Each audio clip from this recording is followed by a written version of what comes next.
E aí, gente, vou apresentar vocês aí ao trabalho da Liz Parrish, o primeiro ser humano, né, a fazer terapia genética nela mesma. O trabalho dela é fascinante, mas o mais importante é que essa apresentação vai fazer realmente você ver e mudar o seu pensamento sobre medicina, ver as dificuldades aí que a gente tem, não só no desenvolvimento de drogas, mas com a maneira como a gente vê, né, a doença, e realmente vai mexer aí com sua cabeça. Espero que seja tão fascinante para você quanto foi para mim. A Liz é uma pessoa sensacional e o trabalho dela realmente é revolucionário. Nos vemos aí. Tá aí a palestra. Essa foi uma palestra da colega Liz Parrish em Estocolmo em 2018 e vou passar aqui alguns detalhes e espero que ela possa também ajudar você a visualizar e ver, né, os problemas, os desafios, né, da medicina convencional, os desafios da farmacologia, muitos deles que a gente já tocou, já passou por eles rapidamente, e aqui a gente vai ver no modelo mais prático. Acho que ela apresentou de uma maneira melhor do que qualquer pessoa que eu já vi. Agora, quando a gente fala de envelhecimento, a gente fala de duas formas de envelhecimento, duas maneiras de envelhecimento. O envelhecimento cronológico, que esse, logicamente, a gente não quer que você pare. Né? O relógio está rodando, a gente passou 30, 40, 50, 60 anos, esse não vai parar, né? Em relação ao tempo. Né? É mais o envelhecimento biológico, né? Que a gente fala o acúmulo de danos celulares e moleculares através do tempo. Né? À medida que o tempo passa, mudanças estão ocorrendo dentro de você, mudanças dentro da célula, fora de você e dentro de você. Por exemplo, a atrofia cerebral, a falha de órgãos, ou falha de função de órgãos, funcional, quer dizer, os órgãos não funcionam tão bem como funcionavam antes, né? E um crescimento, né, muito acelerado de patologias associadas ao envelhecimento. Um dos pontos principais dessa palestra é que as pessoas que falam para você, nesse primeiro slide aqui, que morrer de envelhecimento é normal, elas estão erradas. Porque se você olhar aqui em 1900, 53% das mortes foram de doenças infecciosas. 53%. Comparando a 2010, doenças infecciosas hoje são apenas 3% do total. O que houve? A gente tem avanços, né, da medicina com antibióticos, imunização, coisas aprendendo a lavar a mão, né, antes de lidar, você sai com, por exemplo, mulheres grávidas, você lava a mão antes de lidar com elas, né, o paciente, você sai de um mortuário, você vai subir lá pro terceiro, quarto andar do hospital, você lava a mão, você passa. Isso eram coisas que não existiam, né? Na época que a gente começou a aprender com as descobertas mesmo, praticando medicina lá, e a galera praticando, e com muita resistência, viu? Porque quando o médico mandou lavar as mãos, todo mundo xingou o cara foi até despedido do hospital, onde trabalhava. Então, e as descobertas são assim, tudo que é novo, a gente tem muita resistência, isso aí é o esperado, é o ciclo natural, né, das descobertas. Então você veja aqui, então hoje o maior risco de morte é doenças cardiovasculares e câncer, doenças cardiovasculares 33% e câncer 32%, que são patologias associadas diretamente ao envelhecimento. A gente vê aqui esse gráfico, também esse gráfico similar ao gráfico do Instituto do Buck Aging. Você tem câncer, doenças coronárias, diabetes, Alzheimer, doenças do pulmão.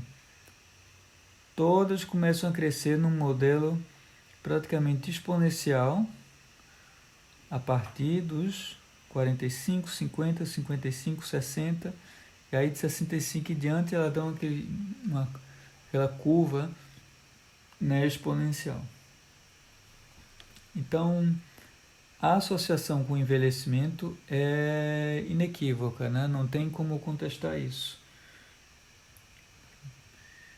Então, qual o problema hoje na população mundial disso? Como que a Liz prevê esse problema no mundo?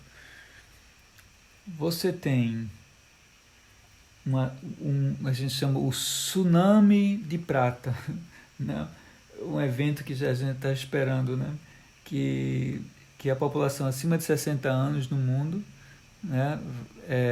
Vai ser 2 bilhões de pessoas no ano 2050. No ano 2030, só na China, a população acima de 65 vai ser maior do que a população de todos os Estados Unidos.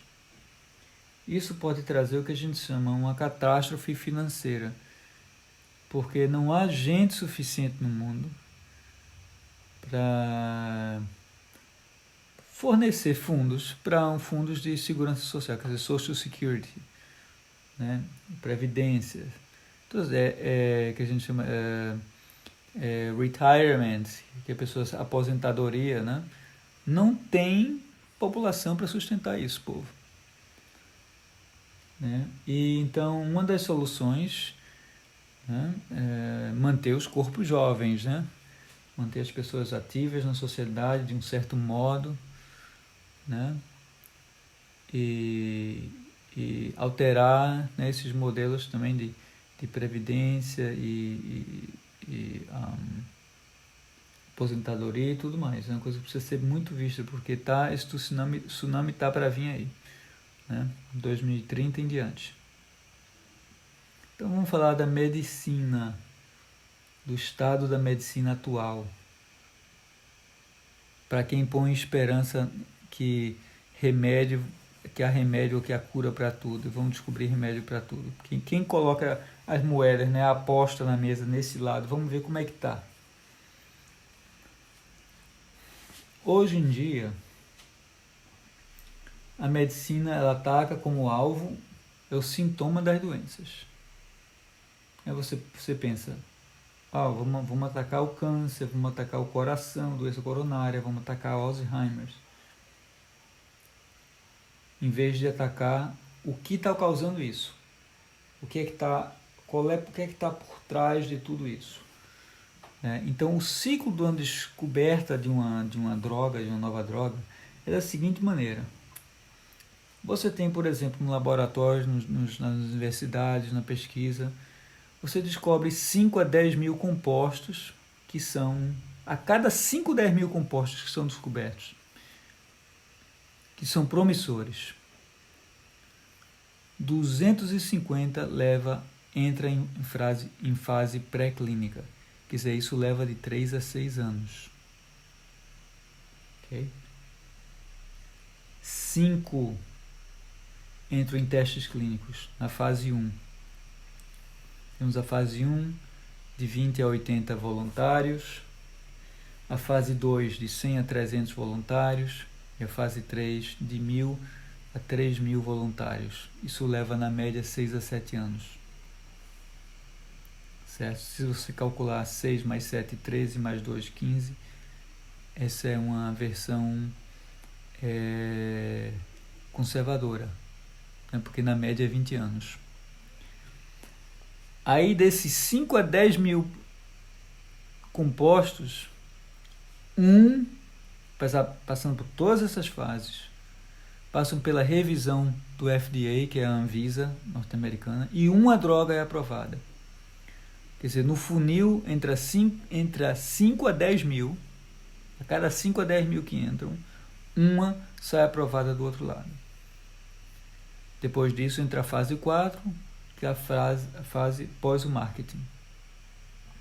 Pós-marketing, você tem ainda uma observação nos pacientes, na população geral, o que é que está acontecendo em relação ao uso dessa droga. Tá. E qual a eficiência dessas drogas nas doenças hoje, nas maiores causas de morte? Vamos dar uma olhada nisso aqui. Está aqui o mercado global farmacêutico. Você tem Custo para desenvolver uma nova droga: 2,6 bilhões de 1990 a 2010. De 1980 a 1990 era 600 milhões, 300 milhões, 100 milhões, 1960 a 1970. Hoje é 2,6 bilhões. Então você tem menos eficiência de investimentos em pesquisa e desenvolvimento. Você tem um aumento de custos de pesquisa e desenvolvimento. Com toda a tecnologia do mundo que a gente tem hoje, supercomputadores e tudo, tá aí 2,6 bilhões. Você vê um crescimento assim exponencial. Certo? E a eficiência? A gente vamos chegar no outro lado. Das que são aprovadas, a eficiência: 25% no caso de câncer. O vermelho é onde a droga não funciona. Quer dizer, você imagina $9.000 por uso por paciente, com a taxa de eficácia de 25%. Quer dizer, 75% das pessoas não veem o efeito beneficial da droga. Tá? Antidepressantes, depressantes você tem 62%, asma 60%, diabetes 57%, artrite 50%, Alzheimer somente 30% das drogas funcionam. Certo? Então a gente tem um alto custo de desenvolvimento, um funil muito apertado para o composto passar, né? E um custo muito alto e uma eficiência assim, nada expressiva. Qual a solução? Em vez de fazer intervenção na doença em si, fazer uma intervenção no processo de envelhecimento. Então você veja bem, você tem uma intervenção terapêutica na aterosclerose, neurodegeneração, no câncer, na diabetes, no cardiovascular. Você fala, não, vou fazer uma intervenção terapêutica direto no processo de envelhecimento. E esse processo, ao intervir no processo de envelhecimento, eu vou estar tratando de todas essas patologias ao mesmo tempo. Então, quais são as marcas de envelhecimento? A gente viu num vídeo anterior, num artigo anterior, esse artigo chamado Hallmarks of Aging, quer dizer, as marcas de envelhecimento, né, as 9 marcas de envelhecimento fundamentais. Uma que é dano ao DNA, certo? A gente sabe que existem alguns genes que ajudam a modular a juventude, né, que são anticancerígenos, né, que são modificados através ou do ambiente ou da comida que você come, né, do dano que você causa a você mesmo. A epigenética e dano ao DNA, esses dois andam juntos. A epigenética é a expressão genética, alguns genes param de se expressar, ou outros começam a se expressar que não eram para estar se expressando. Em terceiro lugar, a gente tem o encurtamento do telômetro, né? E as células se tornam senescentes, que é o outro problema, que é uma célula velha que não se reproduz e nem morre, nem se suicida. Fica mandando sinais de inflamação, né, para as outras células. Temos a disfunção da mitocôndria. A mitocôndria não é tão eficiente em produzir energia a partir de um certo ponto, há uma perda de densidade, né, o efeito oxidativo e tudo mais. Perda de proteostases, que a gente chama proteínas que foram misfolders, foram montadas, estruturadas de uma maneira errada, processo de glicação. Um exemplo disso é a formação de cataratas, né, que o olho fica embaçado. Um exemplo de proteostases. No nível celular, a gente tem a diminuição das células-tronco. Tá? Isso aí foi uma coisa que eu já senti mesmo no físico, né? Quando eu torci um dedo do pé jogando futebol com o pessoal no parque aqui em Los Angeles, demorou meses para poder sentir uma certa normalidade, e até hoje não curou. Fazem já 4 anos e não houve célula-tronco que foi lá no local para resolver o problema. Temos aqui uma desregulação, quer dizer, uma má regulação da sua sensibilidade ao nutriente, também sensibilidade à insulina, tudo mais se torna resistente à insulina e outras coisas mais relacionadas ao nutriente, como o seu corpo processa o nutriente, e a comunicação entre as células também, em número 9. São coisas que acontecem no nível celular, a maneira como as células se comunicam uma com as outras. Então, no futuro, como a Liz veio, o Bill Viva veio, várias pessoas do projeto anti-envelhecimento veio, a gente não vai estar falando de câncer, doença coronária. Em vez de estar falando, não, você vai estar falando disso aqui. Você está falando, eu tive esse tipo de dano de DNA, minha sensibilidade de nutrientes está assim, eu fiz esse teste, meu nível do celular-tronco está assim, blá, blá. E é isso porque esses aqui são as causas de tudo. Então a gente não vai estar falando mais de câncer, nem de doença coronária. Nesse gráfico aqui, nessa imagem aqui, você vai ver. Vamos olhar, por exemplo, aqui no caso de demência. O que é que proporciona, o que é que cria demência, né?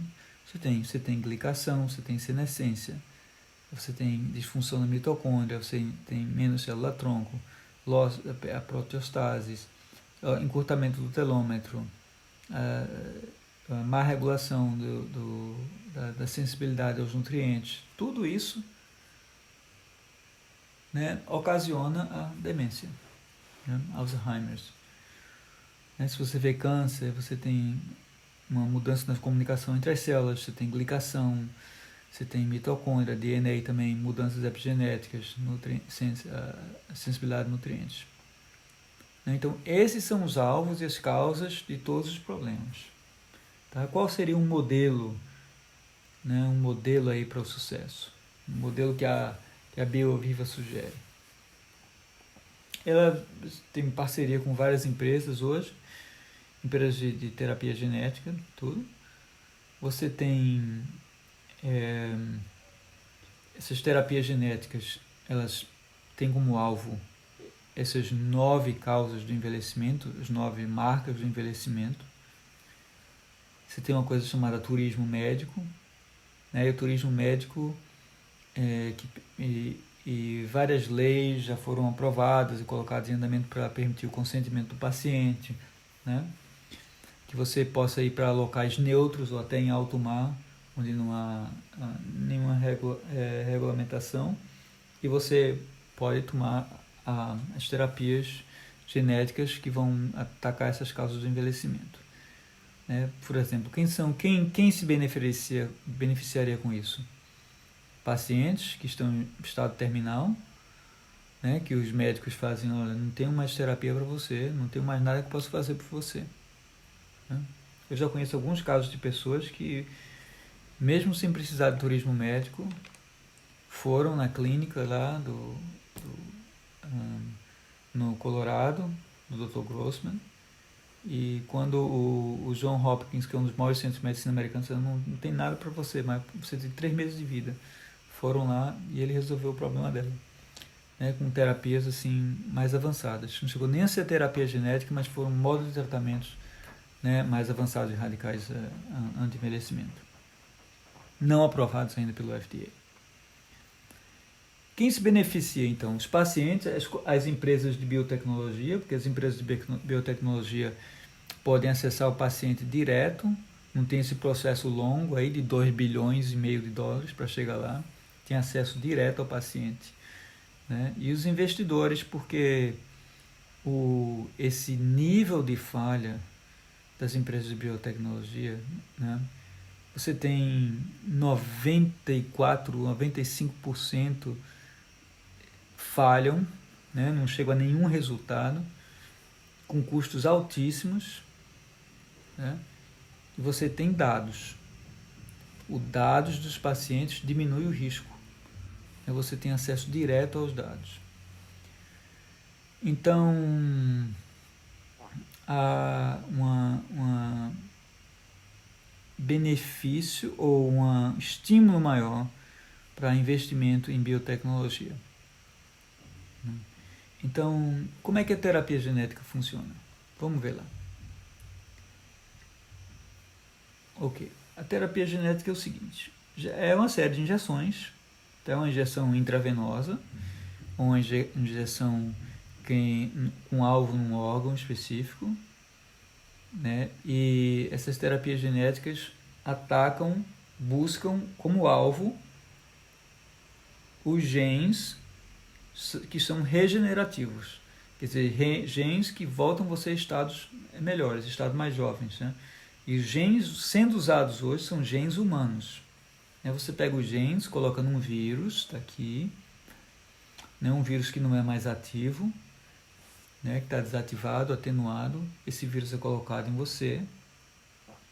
Esse vírus é capaz de entrar na célula e injetar esse AAV, adeno-associado vírus, coloca na célula. Não chega a inserir no DNA. Um AAV não insere o DNA. Então não há uma mudança genotípica que vai ser passada adiante. Tá? É menos risco.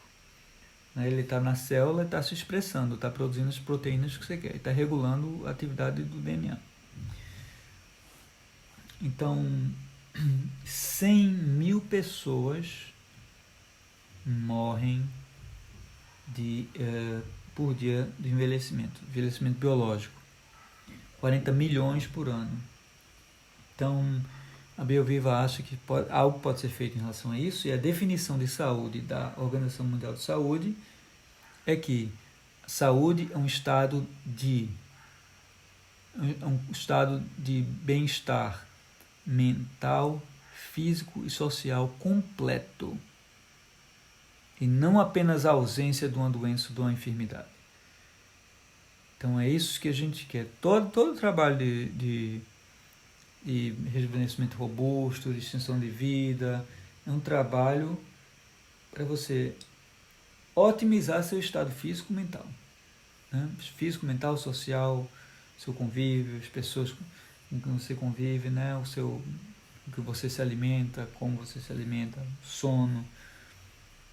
Então esse é o objetivo, né? Não é estender a vida, não é estender decrepitude, mas estender saúde. E hoje a empresa conta com vários pesquisadores da Harvard, da Oxford, pesquisadores do mundo inteiro, trabalhando junto com a Bioviva e nessas terapias. Quer dizer, não é uma pessoa solta, assim, revolucionária. Não, eles têm uma rede, uma network, assim, bem grande, bem extensa. Então tá aí a entrevista. Quem quiser ver no original em inglês, vai lá dar uma olhada. E no final tem um pouco de perguntas e respostas com a Liz Parrish, uma pessoa aí fascinante, super gente fina, super bacana. Ok? Um abraço.